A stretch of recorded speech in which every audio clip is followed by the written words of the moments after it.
Hello, everybody. Thank you so much for joining us today. My name is Tom Lee Devlin. I'm the Economist's Global Business Correspondent, and really delighted to be joining you for this discussion on championing ethical leadership. A big thank you to our sponsors, the Global Accounting Alliance, for helping make today possible. So we have an all-star panel for you today for this discussion. So a big thank you to our 5 guests for joining us. So we have Audrey Morin, who is the Group Compliance Director at Schneider Electric. We have Amanda Belcher, who is a Senior Vice President at Edelman Global Advisory. We have Emily O'Reilly, who is the European Union Ombudsman. We have Barry Melanson, who is the Chief Executive of the American Institute of CPAs. And we have Elia Yee Armstrong, who is the Director of the UN Ethics Office. So the last few years have seen an elevated level of discussion around the idea of responsible corporate citizenship. And I think it's fair to say a broadening of the definition of what that actually means, I think, particularly in the eyes of younger generations. So the first question I wanted to start us off with is, how should we define ethics in business? Barry, maybe you can kick us off with your thoughts on this. Yeah, it's certainly not a concrete definition, right? But I think ethics in business is really about the gap between what statutory or government requirements are and sort of, I'm going to give a loose term, doing the right thing. And obviously doing the right thing is a facts and circumstances situation. It's often gray, but it's the will to do that, the will to be a part of society as a business that really looks at what is the right thing to do. I like to describe it as in a change of expectations to get to that. So for decades, businesses that operated, I mean like a century of a period of time, the basic quid pro quo that government in any country gave to businesses to operate was, look, you give us some financial information and pay your taxes, and you have the right to operate. But there's clearly in the last decade, or certainly in the last 5 years, there's a changing expectation of that. It's not merely that slice of just pay your taxes and some basic financial information and we're okay. It's a broader set of involvement and participation that governments expect and people expect. And I think really business ethics is how, from a leadership perspective, and a company that wants to be successful to its multi-stakeholders, which includes government, society, investors, employees, customers, suppliers, et cetera, is how do you sort of encompass doing the right thing in all of these? And it's not going to be something that we can define with just a set of rules. It really is about a culture and an attitude, and facts and circumstances make it cloudy, make it gray. Audrey, what would you add to that? Well, and the book, yeah, it's a good word add, because I think you say a lot of things I would say in the same time. I would say that for Schneider, so we are a global company with a global presence. We have more than 130,000 employees, quite split between North America, Europe, Asia Pacific, and the rest of the world. And what I love between regulator and doing the right thing is the term of integrity. Is how we find the right balance between both sides of the equation.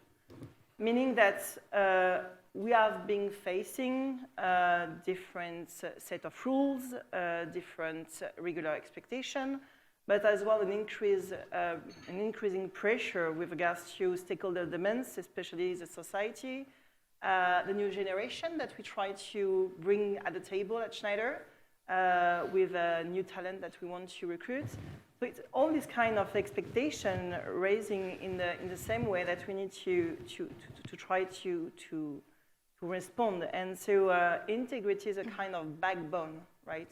To ensure that we have always in mind what needs to be done from a regulation standpoint, but also what we should do in accordance with all these kind of expectations. Audrey, you mentioned there bringing younger folks to the table as well in these discussions. So I'd just be interested in your experience around any kind of differences in perception among younger staff at Schneider around what constitutes ethics in business.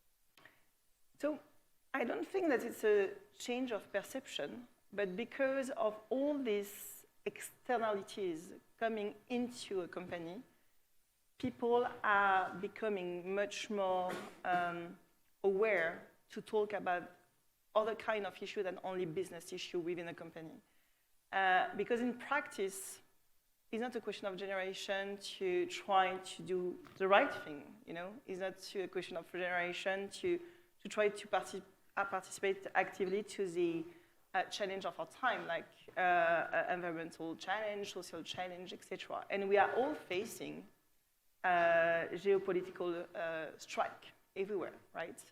But definitely the young generation bring this debate into the house, right? So I think that's what we can observe in Schneider, is that we have this kind of increased demand to have a clear integrity mindset. And we rebuilt our charter, our ethics charter 2 years ago. Now it's called the Trust Charter, because we want, within this integrity mindset, put at the top the trust indicator, meaning that we want to build that trust, we want to strengthen this trust with our young generation, with our employees, with our stakeholders externally. And that trust is not only, I would say, word, it's a code of conduct, right? So, and we try with our policies, trainings, and also the way that we support the business to make this trust, this integrity into practice, which I would say fit with demands which are not only business, but I would say the ESG matters. Audrey, you mentioned trust there, and I know Edelman spends a lot of time thinking about this topic of trust. So, Amanda, I'd love to hear your perspectives on how we should think about defining ethics and how to think about that in the context of trust in business. Yes, and I actually caught the word trust immediately for that exact reason. Because in thinking about this question, it's helpful to look at Edelman's Trust Barometer, which, for those not familiar, is a global survey that is done every year for about 2 decades now, that looks at trust in 4 institutions: business, government, NGOs, and media. And within that, one of the questions is around the primary dimensions of trust, which we have competence, so the ability to do something, to get it done, and then ethics, defined similarly as you were saying, Barry, about the expectation that an institution will do the right thing. And business is actually the only of the 4 institutions seen as being both competent and ethical.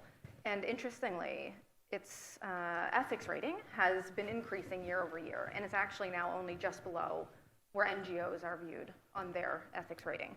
And so this setup is helpful to sort of understand what is driving that ethics rating and what is being considered as ethical business. Because it wasn't that one day the entire business community woke up and said, we're going to be more ethical. But what we found is that actually businesses being pushed by consumers and by employees, and there's pressures being put on them that business is then responding to. So from a consumer perspective, 63% of consumers say that they are buying products and advocating for brands based on their values and beliefs. So they're connecting ethical business behavior with their purchasing decisions. And from a generational perspective, that actually increases to 8 out of 10 when you look just at Gen Z. And then from an employee perspective, 69% of people say that having societal impact is a strong expectation or a deal breaker when they're looking at job prospects. So you have these prospective employees who are prioritizing, does this employer align with my values? Does it have a greater global purpose? Am I able to make an impact beyond my job? And these sorts of pressures are not expected to decrease anytime soon. People are looking for more engagement from business. We found that people were 6 times more likely to want business to engage more on societal topics of climate change, economic inequality, and energy shortages than they were to say that business was overstepping on these topics. So they want to see more from business. And so these are the sorts of topics that people are thinking of when determining trust in a business and whether or not they see that business as ethical. I want to come back to this question of how customers and potential employees or current employees think about these issues and the importance that they carry in their minds. But before we do, I wanted to spend a little bit of time talking about the role of national and supranational bodies like the UN and the EU in all of this. So we've talked about the idea already that some facets of business ethics are enshrined in law, but actually ethics goes well and truly beyond that. So I'd just be interested in hearing from both Elia and Emily how you think the role of, or what role that the institutions you work for should play in all of this, and also how businesses should think about working with you and your officers. So Elia, maybe you could kick us off on that. Yes. Well, at the UN, we have an initiative which many of you may already know about. It's called the Global Compact. And at the moment, there's, I think, about 13,000 entities in 170 countries that are involved, and they voluntarily get together to operationalize 10 principles of corporate social responsibility. And so I think that's like one of the most visible initiative, and that's been around since 2000. But I think the other area of development is that whether it be ILO in terms of labor standards, or whether it be the newly agreed upon treaty on the oceans, sort of activities on the oceans, those are just only two examples. But in every facet, when you have member states who get together to define standards, I think it's very important that private sector entities are there, and they often are, whether it's also looking at internet governance, potential regulation, and voluntary principles. And so that means that they are there at the table providing very important information. And so I think that's an area that private sector entities can look forward to and be engaged more. But the other thing, of course, is as direct business partners for the UN. And so often my office, although we primarily deal with our own staff conduct, we are asked with due diligence in terms of partnerships or donations, that sort of thing. And it's very helpful if they're already have publicized standards that they adhere to. Emily, it'd be helpful to understand how you see the role of the European Ombudsman in all of this, and how businesses should think about interacting with you and your organization in the context of these questions around business ethics.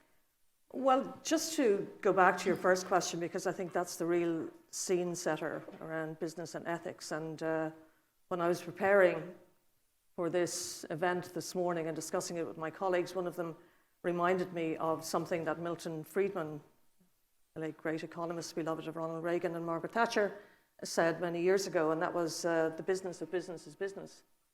And this morning I Googled that quote to find the context for it, and I came across this piece that he had written in the New York Times in 1970. And had he been here now, he would have ridiculed everything that you guys have just said, because his view was that, corporations and businesses were there to serve the shareholder, to make money, and not to be socially responsible other than they had been mandated to do through law. And they had no responsibility for issues such as human rights, and interestingly, he said, pollution. So that was an issue then. So obviously there was a growing view that corporations, given the role they have played in, climate change and all of that, and the implications of that, and human rights issues, equality issues, and so on, that businesses had to move outside of that strict Milton Friedman-esque model and take on social responsibility. And so I guess ethics lies somewhere in that gap between those who would very closely adhere to what Milton Friedman had to say, the business of business is business, and those who think that there is a higher ethic at play. But I don't think the higher ethic is coming simply because there's been a change of soul within the corporations. It's been forced upon them because, you know, revelations over the last number of years, the last decade or so, have shown that, you know, while businesses and corporations might not have wanted or might have wanted to sidestep their responsibility in relation to the climate change and so on, they can't any longer because, you know, their role in it has been so exposed. I mean, you know, recently over the last couple of years, we've seen the degree to which big companies such as Shell and Exxon knew decades ago, you know, to the last, whatever, centimeter, whatever, however you measure emissions, not in centimeters, I know that, exactly what their corporations were inflicting on the world. They knew it. Equally, the tobacco companies knew decades and decades ago just how damaging their products were. And now we have, I guess, you know, the big tech companies, and I suppose they're most, talking about, you know, Europe and the European administration and democracy and politics and all of that, I mean, the degree to which they are implicated in the erosion of democracies, you know. So business can't sidestep this any longer. They're being forced to take it into account. And you see it in, you know, the European administration at the moment. There is a directive going through the Council and the Parliament. It's called the Corporate Sustainability Due Diligence Directive. And this is basically trying to make businesses responsible for human rights abuses and so on through the supply chain, which again has come from controversies that have happened over the last so on. So businesses, it's not a sort of a choice they have now, but it's the degree that they will embrace their social and ethical responsibility, I think, is the issue. From my perspective, I mean, as an ombudsman, I deal with complaints, people who have an issue with, who feel they have been badly dealt with by the administration, whether that's by the Commission, the Council, any of the regulatory agencies and so on. It could be access to documents issues, it could be issues in relation to contracts and grants.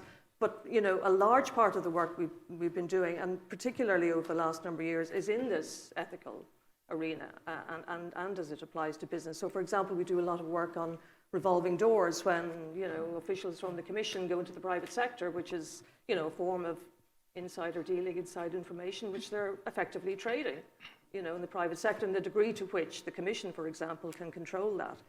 We have revolving doors issues where we did a case with the European Banking Authority where their chief executive went to one of the biggest financial lobby companies in Europe. The head of the EDA, the European Defence Agency, went to Airbus and so on. And we did one in relation to BlackRock, the BlackRock investment company, which I'm sure everybody in this room knows about. And a commission they had been given, a contract they had been given by the Commission to help to develop ESG rules for banks. So we found that there was a conflict of interest in relation to that. So that's our role in it. And the political dynamic at the moment is we see the Commission coming up with all these wonderful proposals in relation to climate change, in relation to reining in tech, and then you see the battle beginning.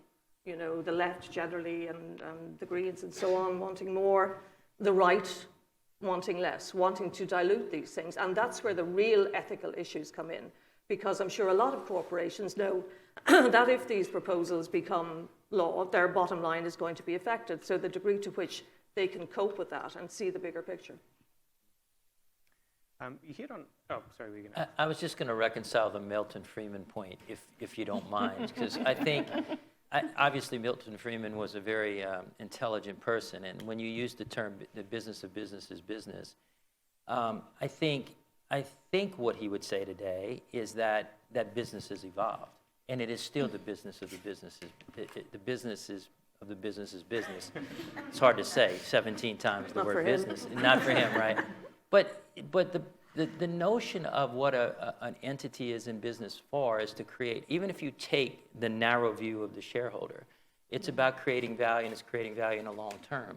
But that's impacted by the expectations of customers, the response of that, the ability to attract people, as Schneider would say, the trust element. The market has changed. So yes, government rules have changed, but But I think people who lead businesses understand in order to survive and create value, the things they manage to has evolved. We live in a much more transparent world with the internet and things of that nature. And so I think Milton Friedman would take today's environment and fit it into his term, but define it as such that those expectations have actually changed, even if you're acting in the self-interest of the business. One might say that the self-interest of the business is actually to sustain the business, because if the business goes out of business, everybody fails, right? And so to do that requires you to address these issues differently. So I think the change of time would probably, as economists would want to do, they'd change some assumptions in that process. Yeah, but I think the public expectation of any corporation was not to do evil, and I'm sure that was as true in 1970 as it is today. And a lot of evil, I know it's too strong a word, but I'm just, Right. that's a phrase somebody said, was it Obama or somebody, don't be evil. Let's say, take Shell and Exxon. They knew they were doing bad things then, and the public, and this was all done in secret. It's only in the last few years that this has emerged. Equally, the tobacco companies, when a lot of the documents that have come out over the last couple of decades have shown the extent to which they knew at the time. It's not just the passage of time that they suddenly realized this. They knew it back then. They had an ethical responsibility back then that they choose to ignore because, as far as they were concerned, the business of business is business. Barry, you raised an interesting point there around the fact that in many cases, business ethics can be a source of kind of competitive differentiation for firms. It can be a way to appeal to customers. It can be a way to appeal to and retain staff. I'd be interested in your perspective on this, Audrey, from your work with Schneider, how you think about how much it's worth investing in these kinds of issues, just from a purely business value perspective. I will answer by liaising with the discussion and the debate, because I think that's one of the good things, the good outcome of the COVID, was to demonstrate that business was not something outside life. Business has to manage with a lot of other things. Okay, so especially for employees, because behind business you have employees. You cannot deliver business without employees, and employees has to manage, I would say, professional life, in the same time family life, and all this kind of disruption, and I would say a big impact on health. So it's a good illustration that business, without taking into consideration the rest, does not exist, right? So when and for sure, when I started to study ethics and compliance more than a decade ago, at the university, there's a kind of debate between business on the side and the rest on the other side, especially human rights. Of course, the regulations came up. Like, for example, you talk about the CS3D in Europe, which is coming. We have already a French law called Duty of Vigilance. We have the Anti-Modern Slavery Act in UK, in Australia. We have the German law also on sustainability due diligence already. We have a lot of laws coming up. And so maybe they're kind of thinking that this law will impact wrongly the business. But we can also consider the other side, like how this law can help a business to ensure this sustainability, to ensure that it will be not only on short term, but on long term. And taking into consideration that consequence of, for example, a supply shortage because of a human crisis, like, for example, the Rana Plaza in Bangladesh 10 years ago. The 10 years ago anniversary was a few weeks back. So the Rana Plaza, so you have in the fashion industry, some plants which were completely destroyed, with a lot of employees which were killed or injured. And it was suppliers from big corporations in the fashion industry. Business was completely impacted by that because there is a supply shortage. So I think that in Schneider, we decided to link that kind of aspect really early and actually we started 20 years ago, to ensure that we do not only focus on a short-term business plan, but on long-term. What are the major impacts we have to struggle? And one of the key things to ensure that kind of anticipation is risk management. Human rights, environmental challenge, climate change, impact on biodiversity, for example, it's a risk management topic. Like any financial risk, technology risk, you have also to handle this kind of risk to ensure that when you work on your strategy, you have a kind of certainty that you will mitigate those risks. And in Schneider also we decided a long time ago, and of course it's a very long process. I would say that our mission is to be a digital transformation partner for sustainability and efficiency. It's our mission, okay? It's written down into our statute. It's really our mission. And sustainability means a lot of things, right? And it depends from a country to another, from a region to another.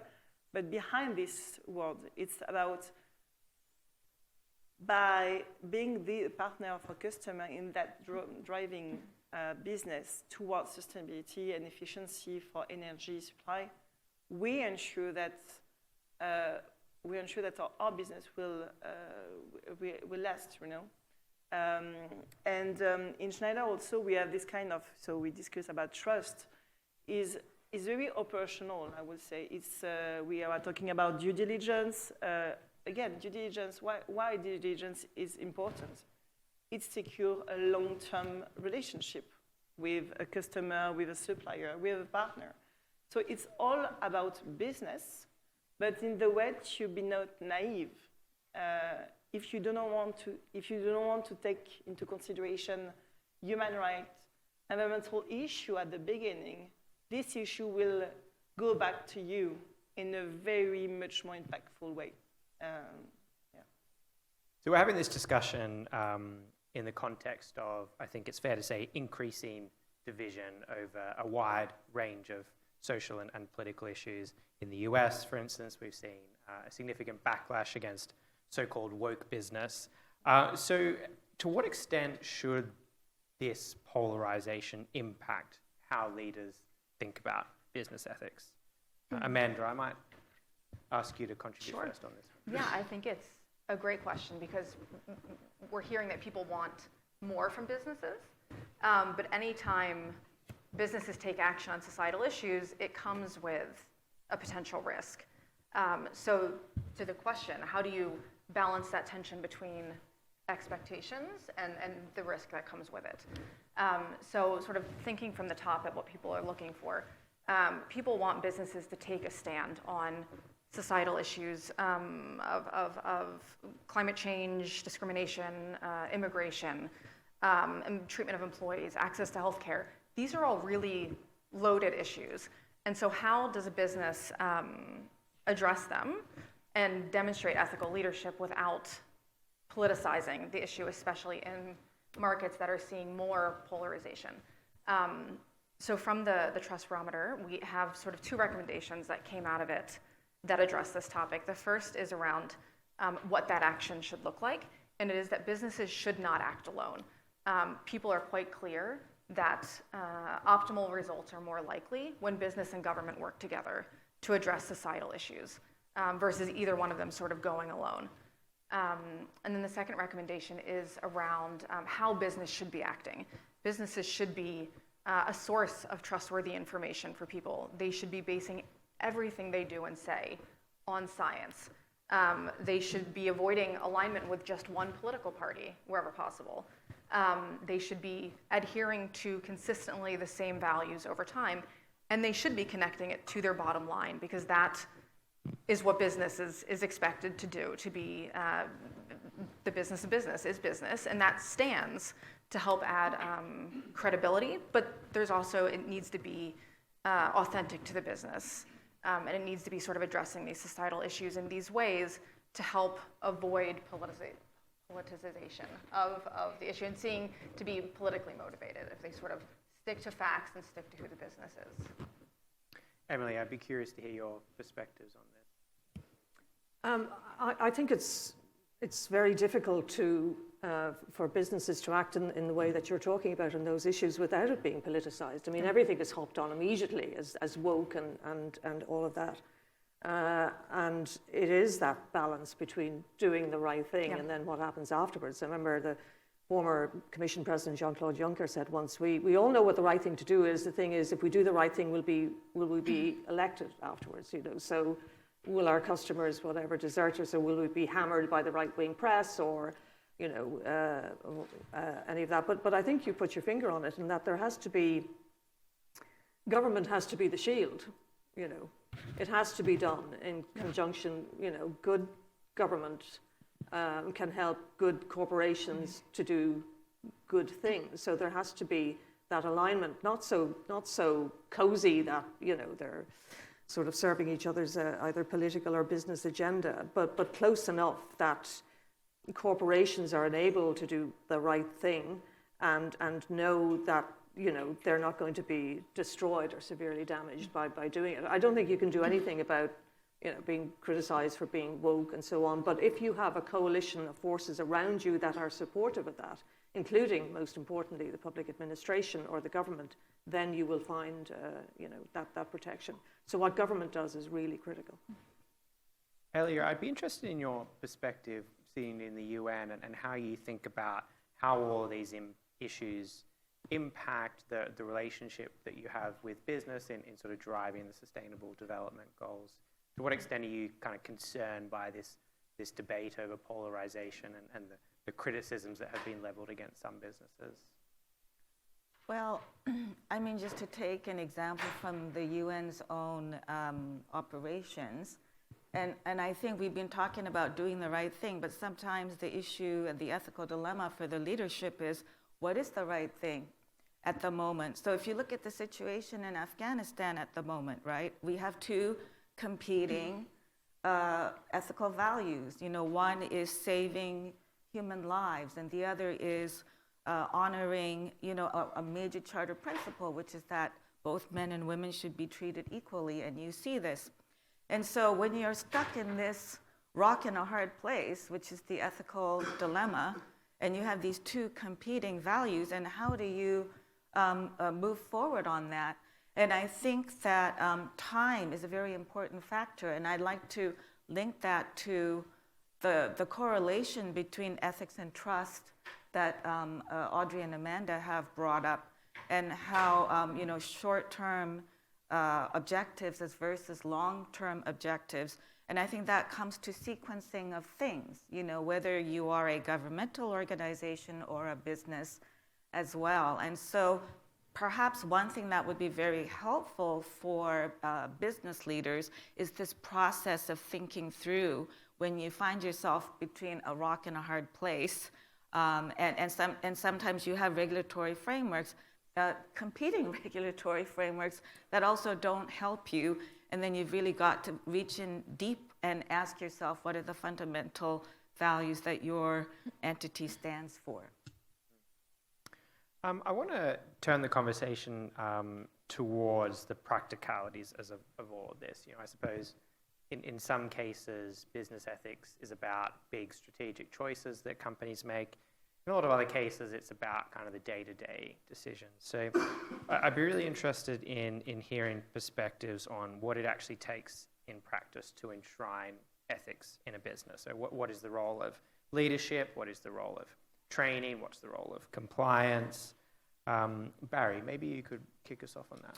Yeah, I think training is very, very important. Some of the data and the research that we've done shows that there's certainly a different level by generation of both their expectations and their ability to cope with dilemmas that they face with. And so I'm a big believer in the case of ethical dilemmas that case studies and helping people think through at all levels in the organization examples of what they might face and how to sort of rationalize the doing the right thing.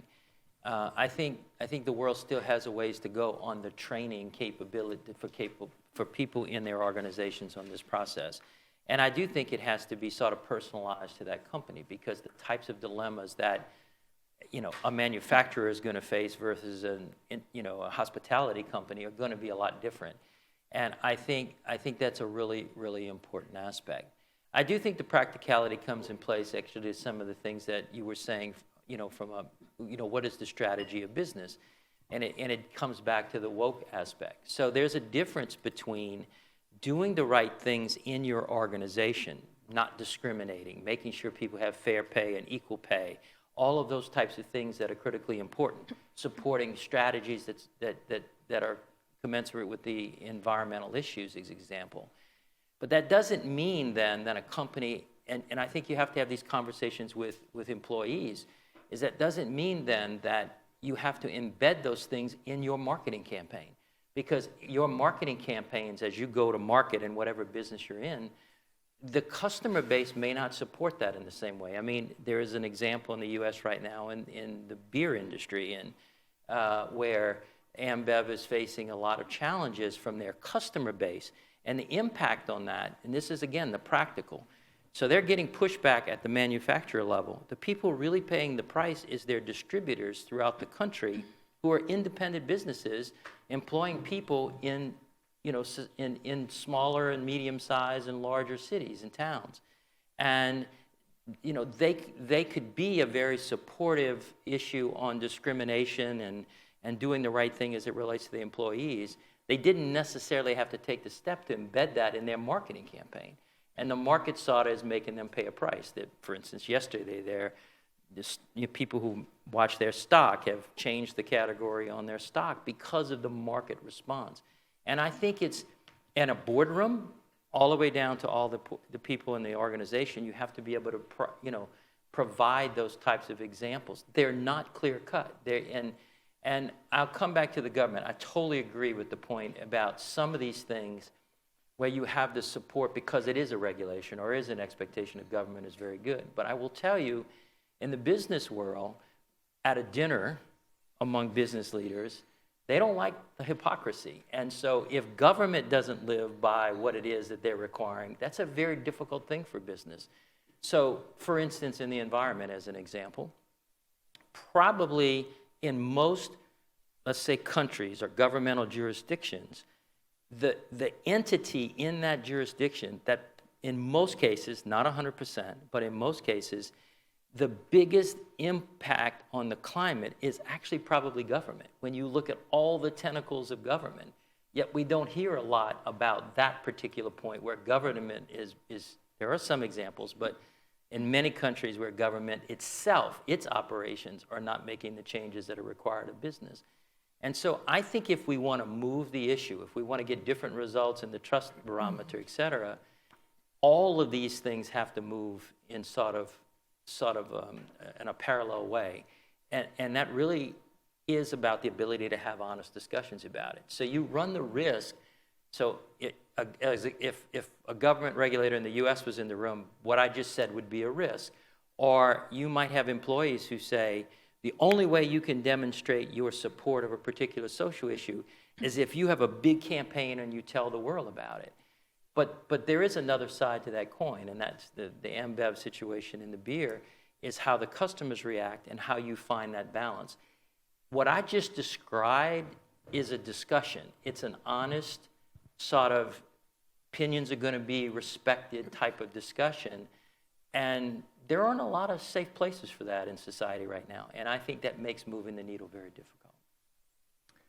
And Tom, if I can build on Yes, what Barry was saying with sort of the beer example, people want businesses to speak up on societal issues, but that doesn't translate to a blanket expectation that all businesses will speak on all issues, right? Exactly. So businesses need to sort of recognize these external pressures and expectations. And their customers. But then purposely think about, for them, when and how do they engage? Does it, pick the topics that are relevant to who you are as a business, that aligns with your values, that aligns with expectations of stakeholders and customers? Because when you engage in that way, it's more authentic, it's more credible, and it's more likely to be not seen as sort of woke and more inherent to who you are and more natural for you as an organization to have been active on those topics. But we've also lost the ability, in this world to have those discussions, right? We've lost the ability to disagree. You said follow the science. I think you said follow the science. Yes. And okay, science by nature is not perfect. I mean, science, people in science used to say the earth was flat. We don't sort of think that science is right today, right? And so science is not perfect in any of these types of environments. And people in organizations, whether it's government or business, we've lost the ability to say, well, wait a minute, what about this? Because if you say what about this, then you face the sort of the penalty of how dare you question anything.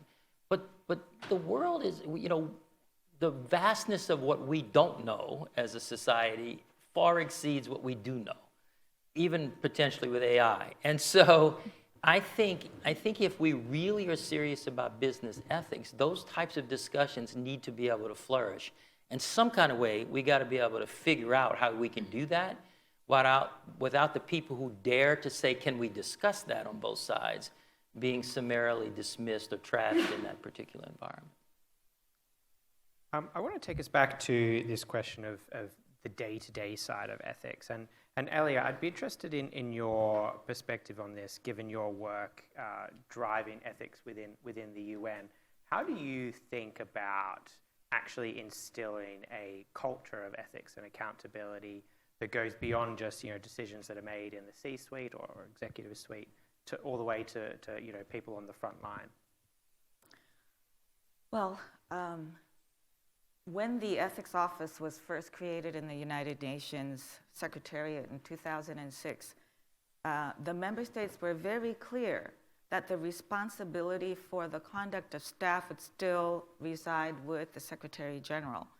They were sending a very clear message that the executive leadership was very critical. And so our job as an independent office is to assist him in doing this. And of course, we run the usual ethics and compliance program that's made up of things like financial disclosure, whistleblower protection, confidential ethics advice, training and outreach.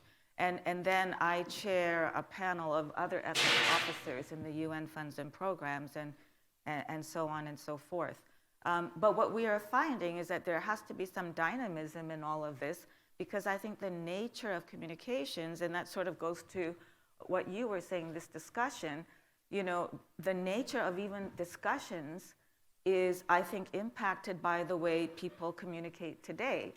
In this day of misinformation and disinformation and tweets, sound bites, it is very difficult to hold a sustained conversation even within your own organization. So the ethics officers in the UN system, we were saying, do the traditional training programs, the mandatory training programs, are they really effective?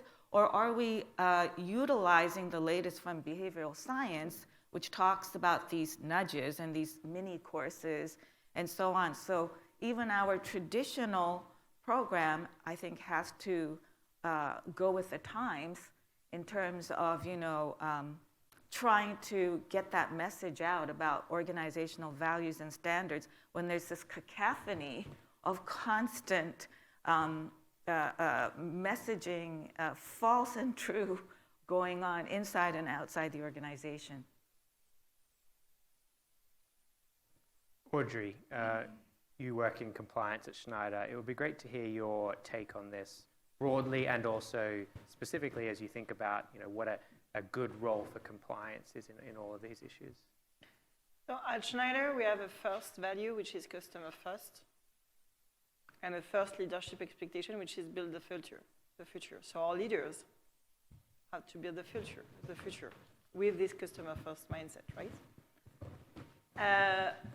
By doing so, we need to act in accordance with 4 dimensions: quality of our products and services, sustainability, ethics, and security, which is also mainly cybersecurity aspect, because we have a lot of digital solutions that we need to handle. So ethics is really at the core of the way to build this kind of value for customer, but also in the way that we want to build a future for Schneider operations. And so the first thing that we have to take into account is what we expect from our leaders with regards to ethics. And so one of the first things which came out is they have to be first role model, meaning that we have a global presence.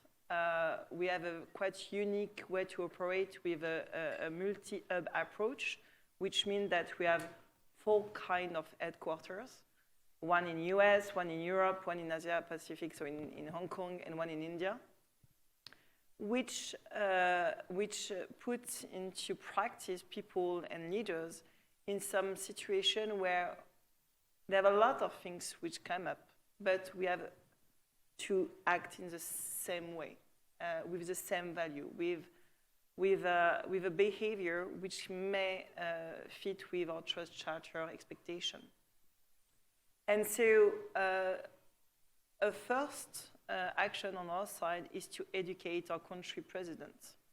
So we are partner a lot with our country president community by training them about what are the expectations that the company has for them with regards to this role modeling that they have to put front of our customer, our partner, suppliers, but also our employees and the regulators in all the countries.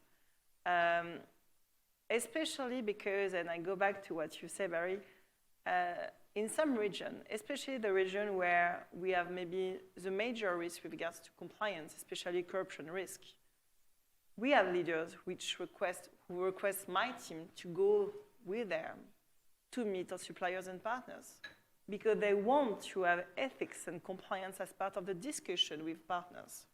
Because again, it's part of a partnership. It's part of the future we want to build. And so we want to drive this kind of transformation with our partners, right?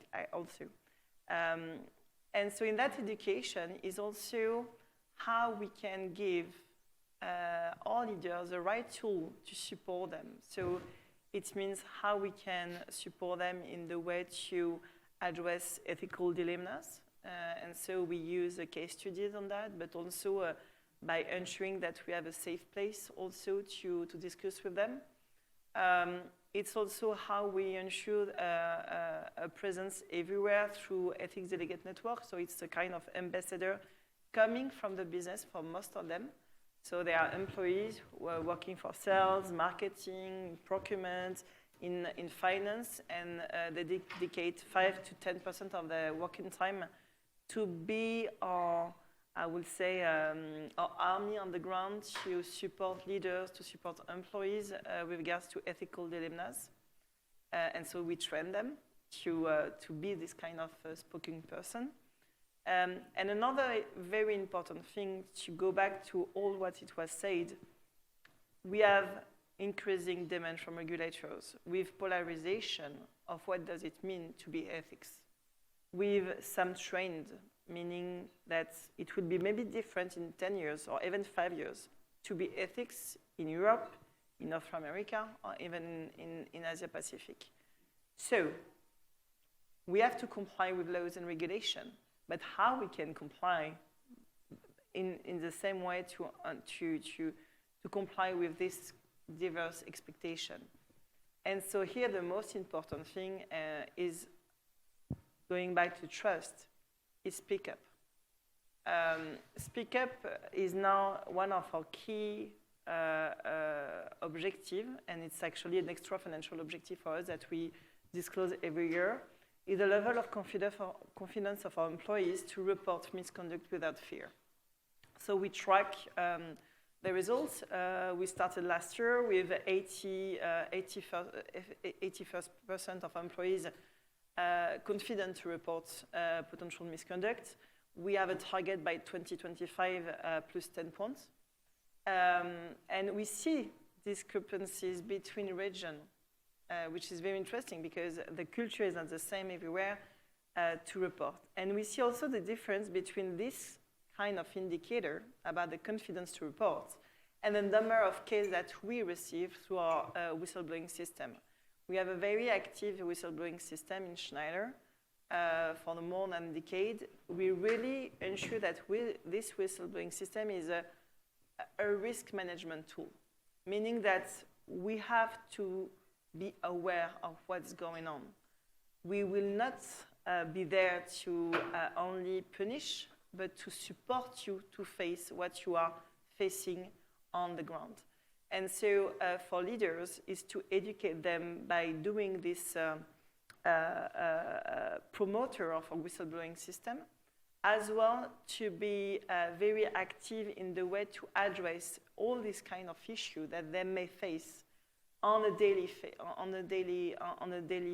time to our regional compliance officer, through the whistleblowing system, to our global leaders, especially internal audit, legal, even compliance, to ensure that when something happens, is not to say, oh, you didn't do the right thing, but how we can support you to do the best choice with regards to the context. And definitely, it will be the future of any leadership which wants to be ethical. You have rules, but into practice, how you ensure that you are aware when the rules is not a simple answer. So we're going to spend a bit of time on Q&A now. So Holly, who is around somewhere, has a microphone. So she will wander around if you want to put your hand up. But does anybody have any questions they'd like to ask the panel? We've got one over here.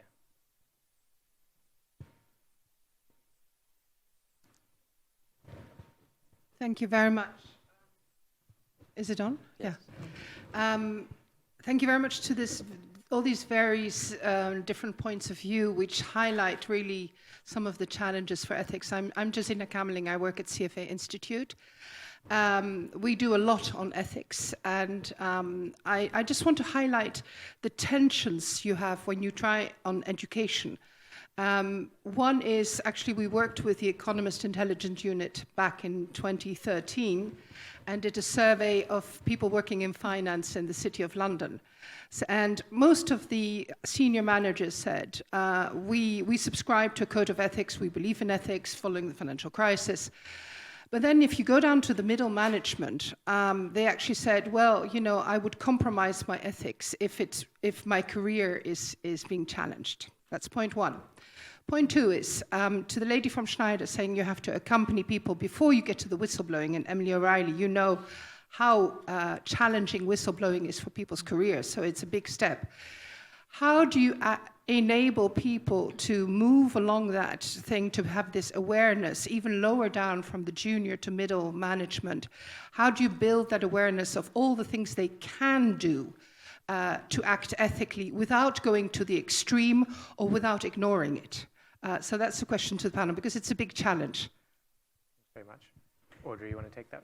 Yeah, and thank you for the question, because it's I would say a continuous journey, an endless journey, because you know, for maybe one positive things, people written 9 things, right? And so retaliation, you can have maybe 90% of your case going well, but it's only one case with potential retaliation will put discredit on your system. So and actually it's without any proof of that, right? Just because people say something about a colleague who felt retaliated. So first of all, and it's a big focus over the past 3 years in Schneider. First of all, we were looking about a process. So do we have a clear process to address, first of all, our case management rule? Second, how we communicate on the confidentiality, the respect of anonymity, and also how we comply with the data protection regulation on that matter. And third, how we can really make concrete protection against retaliation. So on that specific aspect, we tried to be very honest about what was going on to ensure that we can give, I would say, objective data about past cases. So we reviewed all the cases which came up before, and we tried to have a kind of, audit of that case from end to end. So from the moment someone raised the voice to the end of the investigation and even the next step. And so what we communicate broadly at that time was, if you feel retaliated, you can come back to us. You can use our whistleblowing system only if you think that you are retaliated. You have not the need to report a potential fraud or potential issue with harassment. The only thing to feel retaliated is a matter to be reported to us. So, and we receive case just like that, So, and people, especially people who felt retaliated regarding internal promotion, internal mobility, maybe 1 year, 2 years after reporting an issue. And the second main aspect that we decided to focus on is communication about the process itself. I say that, and so it's like sometimes it can be seen as a kind of expert brainstorming, but I can tell you that we spend hours on the process, written process, to be sure that we did not miss something, that we answer to all the questions that people bring to us, especially with regard, and it's an operational issue of the deployment of the directive on the whistleblower protection, how we ensure the same level of protection for someone who reports something locally with potential issue with a local manager, and how the group can protect this employee. So we have now, and it's actually, we will publish our new case management policy in the coming weeks.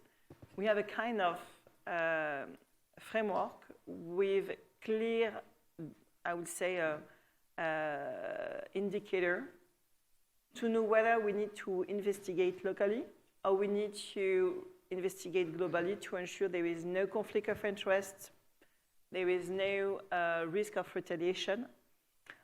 We have also built a strong partnership with HR to ensure that in parallel to the investigation, we are focusing on securing mental, I would say, safety.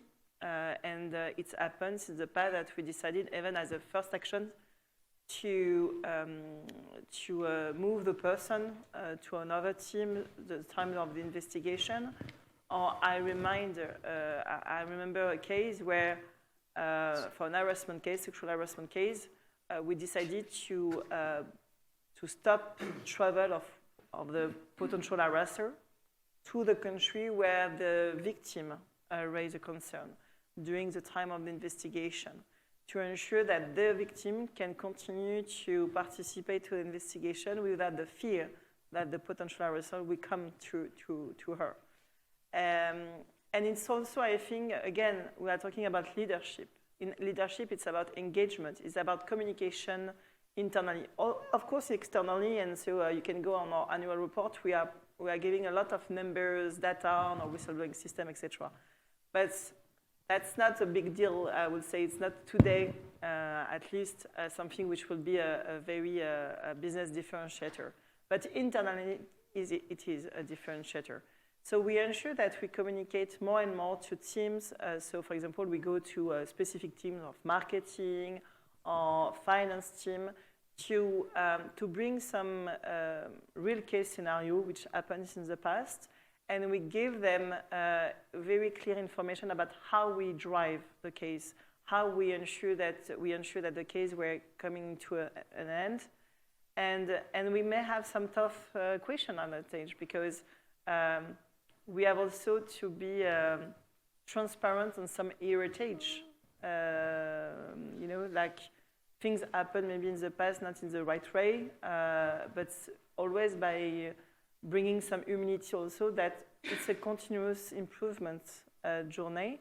And we ask employees to participate also to that improvement by coming back to us with clear,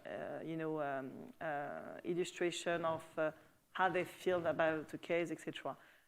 Even sometimes, and it's also cultural aspect, because, for example, in India, so we have a very good person in India, because we receive many emails from people who raise a case, and they write an email to us like, oh, this person, she managed the investigation so well, she ensured mental safety to us, etc.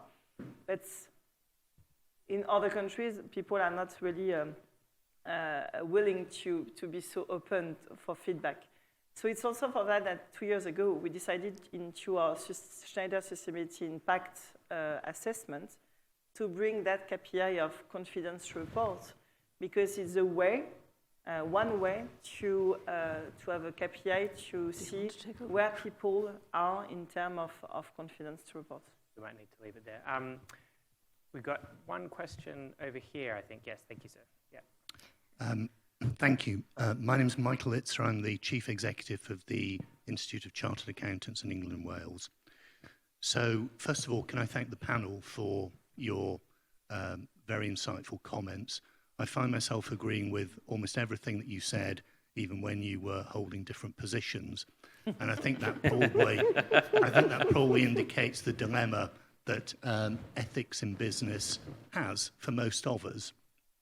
I should also say, before I ask my question, that I am a recovering ethical employee who had to leave an organisation because of an ethical dilemma.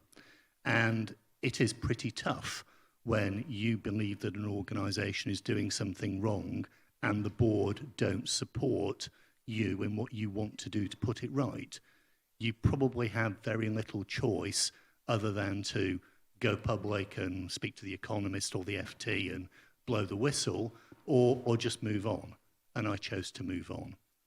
And when you are a professional in the business world, you can often find yourself as the only person who is actually working to either an ethical code or a framework that requires you to behave in a certain way. And that I think is perhaps just worth reflecting on. So the point that I would welcome the panel's view on is that for an ethical framework to operate in business effectively, you need 4 Ps. And I should say these 4 Ps were not devised by me. They were devised by a cleric who said that this is what's required. So first of all, you need to have an ethical framework or guidelines or regulation. And that needs to be promoted and understood and fully embedded in an organisation. The second P is that you need to police it, because just putting a framework in place and then hoping is not good enough. The third P is that depending on what you find in the policing side, you then need to prosecute. Because if you fail to take action when there is non-compliance with a standard, it is worth absolutely nothing. And the fourth P is when you've done the first 3, you need to pray. I'd welcome the panel's views. Amanda, do you want to... I think I would only, it doesn't start with a P, unfortunately, but the one piece missing for me in those 4 Ps is around transparency. So having frameworks in place and having... No, unfortunately, I couldn't think of a synonym that started with a P.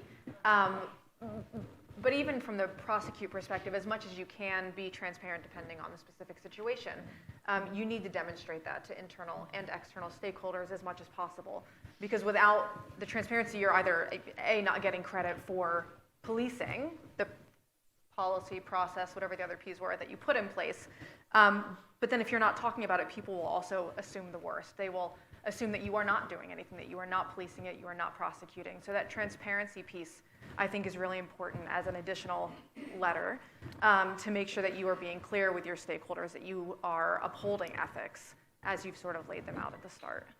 Maybe we can use the word promote. You promote I think that was the first P. No, but that was the framework, but you promote the case or you tell the story of the case. I think you have to be willing where you have an example.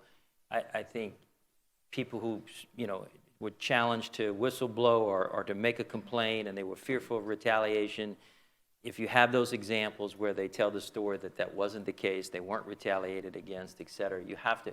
Storytelling is very, very important. It's very important in the notion of how you train people with live examples from the company that they can remember, how they deal with dilemmas, et cetera, and then also how people are actually treated. And I think people remember stories. You're a journalist, you know that. People remember stories, particularly when you're talking about masses of people. I think that's absolutely essential to build that culture. Unless there's a roar of protest, I'm going to suggest we run another 10 minutes over, if that's all right for everyone, just because I've seen quite a few hands go up. Sir? Thanks. Brian Keegan is my name. I'm a director with Chartered Accountants Ireland. Great insights. I'm not going to monopolise the additional 10 minutes. How are we going to monetize this ethical behaviour? Well, I'm a big fan of the surveys that Edelman do, and they consistently say, for example, that accountants are great, so obviously they're right. But the fact of the matter is that in an awful lot of instances, narratives that develop around big organisations, which sort of suggest they're maybe not as ethical as they should be, and I say this completely without prejudice. High-profile examples Commission has taken in the tax arena hasn't stopped people going to Starbucks or stopped people buying Apple computers. I say this completely without prejudice. But it seems to me that when the rubber hits the road, a lot of consumers, despite what they say in the surveys, don't actually decide their purchasing behaviour by reference to the ethical history of the supplier. And can the panel maybe just perhaps reconcile that, or just tell me I'm wrong, or explain how companies can better monetize the good behaviour that they put into their own organizations? This might be a good one for you again, Amanda, if you're happy, because I know you've researched this quite a lot. Sure, and I think it does go down. There's only so much you can say when people say one thing and they do tend to act another way. But businesses that are trusted are more likely to have consumers buying their products, to maintain employee loyalty, to have higher stock prices than those who are not trusted.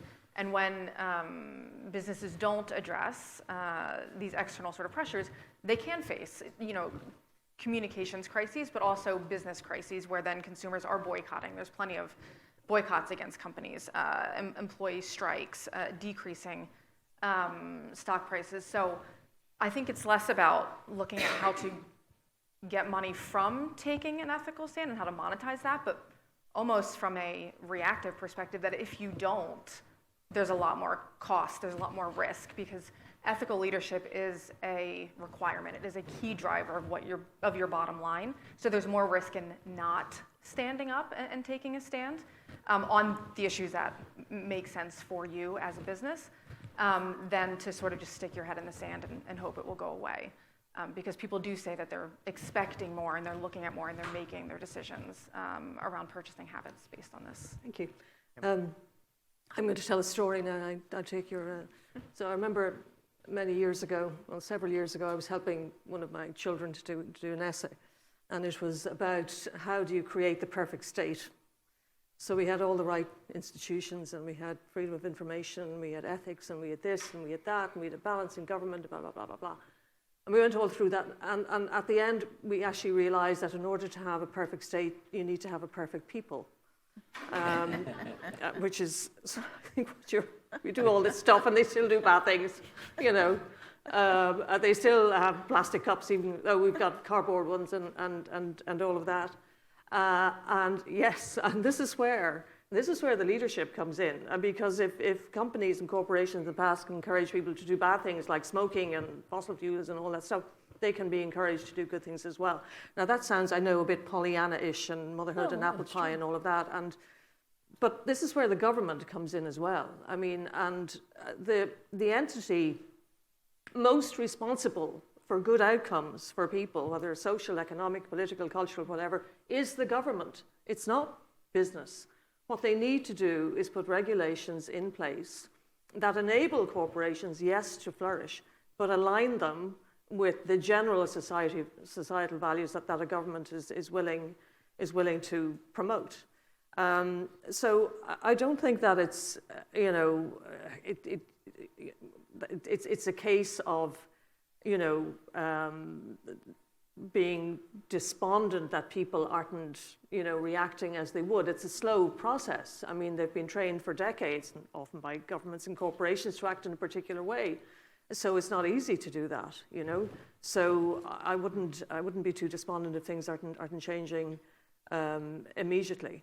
But I think in relation to ethics generally, in the question that you asked, I mean, the critical thing is leadership.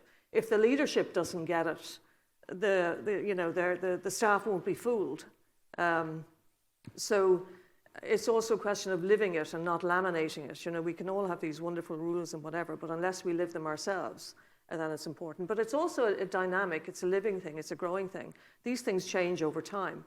But I think what you also need to have is a good open communication between, let's say, the management side and the staff, so that neither one is suspicious of the other, that management isn't afraid that they're individually are going to be unfairly targeted by a whistleblower, somebody who's claiming harassment or whatever, but equally the staff need to know that if they do have genuine grievances, that they will be dealt with in a way that doesn't damage them. So it's a constant dialogue. And also, as you said, I mean, it's not one size fits all either. It has to, you can't have a generic code of ethics. I mean, you can have general principles. I mean, for example, I was talking to the staff of the European Central Bank a few months ago, and obviously ethics there is very important because every time the ECB breathes, something changes. I mean, what they do shifts the market. So their staff have to be very conscious as well. And they told me about one thing they have to, disclose as workers in the ECB is what they invest in. And that was something that hadn't actually occurred to me. Of course, it's important because if their friends know that they're investing blah, blah, blah, then they will think that the ECB knows something that, so on. So it's not generic. So, I mean, it's and I think in a way, this is also very new to all of us as well, and it's uncomfortable. It's probably one of the most difficult issues that we have to face, but face it, we have to. So I think it has to come from the top. The leadership has to get it. The leadership has to show it themselves in everything they do, because if they won't, then it won't trickle down. Ma'am in the orange blazer. Yeah. Is it on? Yeah, I think so. First of all, thank you very much for this very insightful speech and discussion. My name is Desi. I've been working in risk and compliance for more than 10 years. Today I'm on the startup side, so I'm the founder of a compliance software, and I have two questions for you. First one is, at which stage do you think that startups should start thinking about compliance and ethical leadership? Because today the discussion you had on compliance and ethical leadership, obviously it requires a lot of frameworks, policies, training, so a lot of resources. So it's kind of a luxury reserved to big corporate when we live in a world where we see a lot of startups proliferating every day. So how do you incentivize, or how we should incentivize them to think about those things early stage? First question. And second question, where do you see GDPR fit in all this discussion? Because we talked about ESG and many other topics, but I didn't hear a lot of discussions on GDPR when we live in big data and AI world.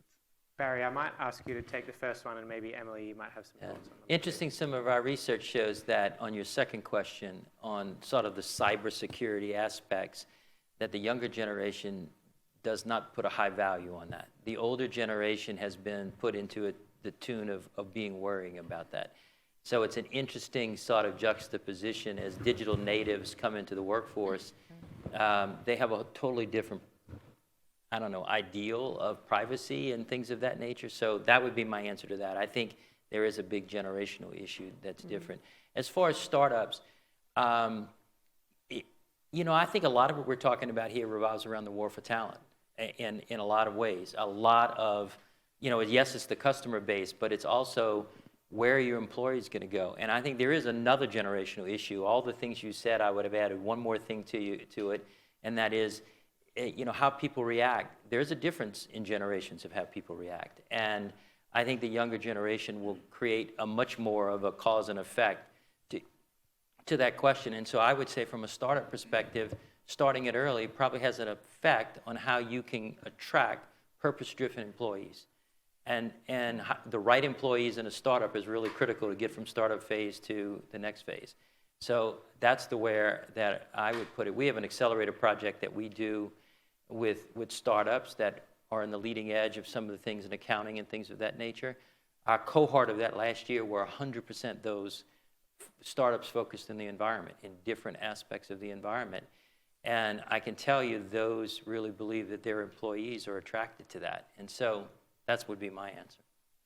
Sadly, I'm now getting the signal for time. So I just wanted to say a big thank you to our panelists for taking the time to join us. And thank you all for coming along for the discussion.